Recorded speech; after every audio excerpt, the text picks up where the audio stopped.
Phone tapping కేసుపై ఇప్పుడు జాగృతి అధ్యక్షురాలు కల్వకుంట్ల కవిత స్పందించారు.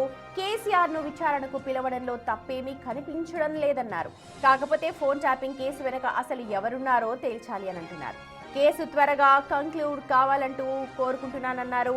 అలాగే తమను విచారణకు పిలవద్దని కేటీఆర్ హరీష్ రావు మాట్లాడడం సరికాదు అని చెప్పంటున్నారు.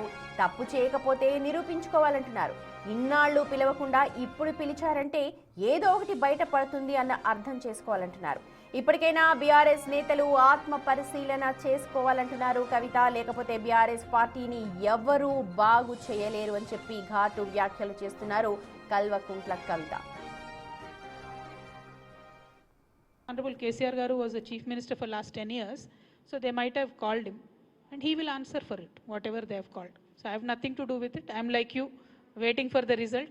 I am hoping that this entire phone tapping thing will be concluded somewhere or the other, instead of just dragging it. Mana ఏం జరిగిందో నాకు తెలియదు, చట్టానికి ఎవరు కూడా అతీతులు కాదనడానికి మాత్రం మనము ఆలోచన చేసుకోవాలి.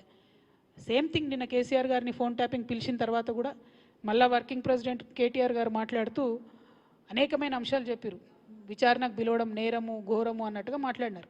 నేనేమంటున్నా, ప్రజా జీవితంలో ఉన్నప్పుడు అనేకమైన అంశాలు ఉంటే వాటి కాన్సిక్వెన్సెస్ ఫేస్ చేయాల్సి వస్తుంది. సో ట్రాన్స్పరెంట్గా విచారణ కొనసాగడానికి అందరం కూడా సహకరించి ఈ అంశాన్ని ఎంత తొందరగా క్లోజ్ చేస్తే అంత మంచిది. అసలు మమ్మల్ని విచారణకే పిలవద్దు అన్నట్టు మాట్లాడుతున్నారు. అసలు ఆ సిచ్యువేషన్ ఎందుకు వచ్చింది? ఇన్ని రోజులు పిలవలేదు కదా కేసీఆర్ గారిని విచారణకు. ఇప్పుడు ఆ సిచ్యువేషన్ వచ్చింది కదా. ఆ సిచ్యువేషన్ ఎందుకు వచ్చిందో ఇప్పటికన్నా అంతర్గతంగా వాళ్ళు పరిశీలన చేసుకోవాలి. ఒకటి. రెండు, ఒకవేళ పిలిచిండ్రు అనుకోండి విచారణకు, పోక తప్పదు. ఇప్పుడు రేపు నన్ను పిలిచినా పోతా. నన్ను కూడా అప్పుడు ఈడీసీబీఐ పిలిస్తే పోతే కదా. నేను చేసినా నేరం చేయలేదా అనేటటువంటిది నేను చేయలేదని నా మనసుకు తెలుసు, కానీ అది ప్రూవ్ అవ్వాలి కదా.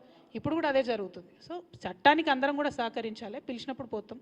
కాకపోతే ఆ యొక్క ఆలోచన విధానం ఏదైతే ఉన్నదో అందులో మార్పు రానంత కాలం బీఆర్ఎస్ పార్టీని మాత్రం ఎవడు కూడా బాగు చేయలేడు.